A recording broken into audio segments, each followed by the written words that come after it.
नमस्कार, उत्तराखंड समाचार में आपका स्वागत है। मैं हिना जोशी। प्रस्तुत है दोपहर समाचार।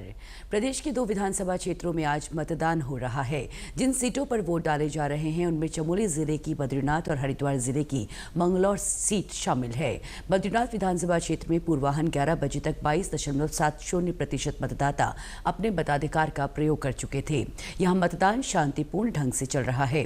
राज्यसभा सदस्य और भाजपा प्रदेश अध्यक्ष महेंद्र भट्ट ने ब्राह्मण थाला मतदान केंद्र पर और चमोली के डीएम और जिला निर्वाचन अधिकारी हिमांशु खुराना ने आदर्श दिव्यांग मतदेय स्थल कुंड कॉलोनी में मतदान किया। वहीं दूसरी ओर हरिद्वार जिले की मंगलौर सीट पर पूर्वाह्न 11 बजे तक 27.44% वोट डाले जा चुके थे। यहां मतदान को लेकर लोगों में खासा उत्साह देखा जा रहा है और कई पोलिंग बूथ पर लंबी लाइनें लगी हैं। यहां छिटपुट घटनाओं को छोड़कर मतदान आमतौर पर शांतिपूर्ण ढंग से चल रहा है। जम्मू कश्मीर के कठुआ में सोमवार शाम हुए आतंकी हमले में शहीद 5 जवानों के पार्थिव शरीर का आज उनके पैतृक घाटों पर अंतिम संस्कार किया जा रहा है। इस दौरान सैकड़ों लोगों की भीड़ उन्हें अंतिम विदाई देने के लिए उमड़ी है। लोग आतंकवाद के खिलाफ जबरदस्त गुस्से का इजहार भी इस दौरान कर रहे हैं। गौरतलब है कि आतंकवादियों ने घात लगाकर सैनिकों के वाहनों पर हमला किया था, जिसमें 22वीं गढ़वाल राइफल्स के 5 जवान रुद्रप्रयाग जिले के कांडाखाल निवासी नायब सूबेदार आनंद सिंह रावत, पौड़ी जिले के लैंसडॉन निवासी हवलदार कमल सिंह, रिखड़ीखाल निवासी राइफलमैन अनुज नेगी, टिहरी जिले के कीर्तिनगर ब्लॉक के थाती डागर निवासी राइफलमैन आदर्श नेगी और चौंद जसपुर गांव के नायक विनोद सिंह शहीद हो गए थे। 5 शहीदों के पार्थिव शरीर मंगलवार शाम देहरादून के जौलीग्रांट हवाई अड्डे पर लाए गए, जहां मुख्यमंत्री पुष्कर सिंह धामी समेत कई नेताओं और सैन्य अफसरों ने उन्हें श्रद्धांजलि दी। उनके पार्थिव शरीरों को उनके आवासों पर ले जाया गया, जहां आज उन्हें अंतिम विदाई दी जा रही है। वहीं सैनिक कल्याण मंत्री गणेश जोशी आज सुबह देहरादून के भानियावाला अछूरवाला स्थित शहीद नायक विनोद सिंह के आवास पर पहुंचे। उनके पार्थिव शरीर पर पुष्प चक्र अर्पित किया। मूल रूप से टिहरी गढ़वाल निवासी शहीद नायक विनोद सिंह का परिवार अछूरवाला में रहता है। मंत्री गणेश जोशी शहीद विनोद सिंह की अंतिम यात्रा में भी शामिल हुए। सैनिक कल्याण मंत्री ने इस मौके पर शहीद के परिवारजनों को ढांढस बंधाया और राज्य सरकार की तरफ से हर संभव मदद का भरोसा दिलाया। उन्होंने आतंकवादियों के कायराना हमले की निंदा की। जो कायराना हमला फिर किया है, क्योंकि आज तक का इतिहास है कि आमने सामने की लड़ाई में पाकिस्तान भारत से जीत नहीं सकता है।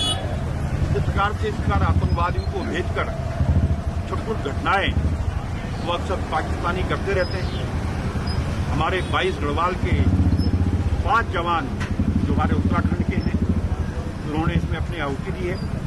इनका बलिदान खाली नहीं जाएगा। हमारी सेनाओं ने लगातार उनको वहां पर घेर रखा है, सर्च ऑपरेशन चल रहा है और इनके बलिदान का बदला हमारी सेनाएं जरूर लेंगी। इस दुख की घड़ी में मैं उनकी मां से मिला, विनोद की मैं उसकी पत्नी से मिला, मैं उसकी दादी से मिला। 2-2.5 माह की उसकी छोटी बच्ची की मैंने उसे गोदी में पकड़ा। मैं कल्पना कर सकता हूँ, मैं महसूस कर सकता हूँ कि इस परिवार पर क्या बीत रही होगी।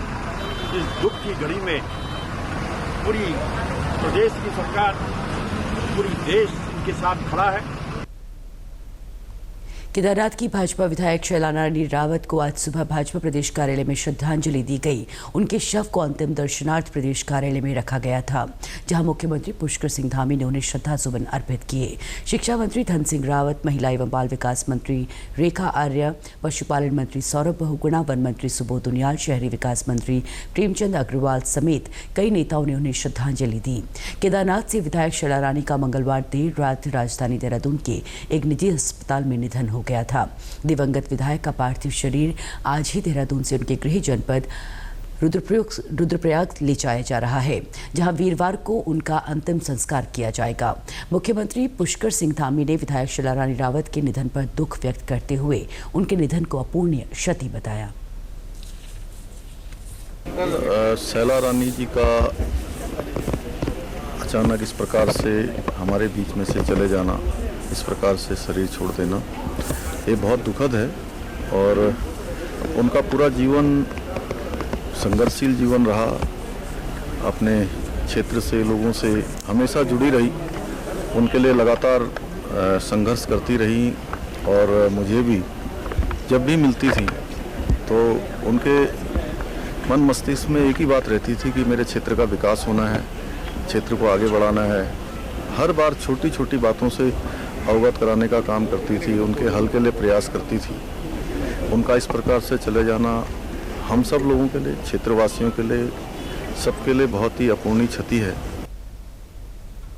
इसी के साथ दोपहर समाचार समाप्त हुए। दूरदर्शन समाचारों से जुड़े रहे। मिलते हैं फिर शाम 6:30 बजे के बुलेटिन में। तब तक के लिए हमें दीजिए इजाजत। नमस्कार।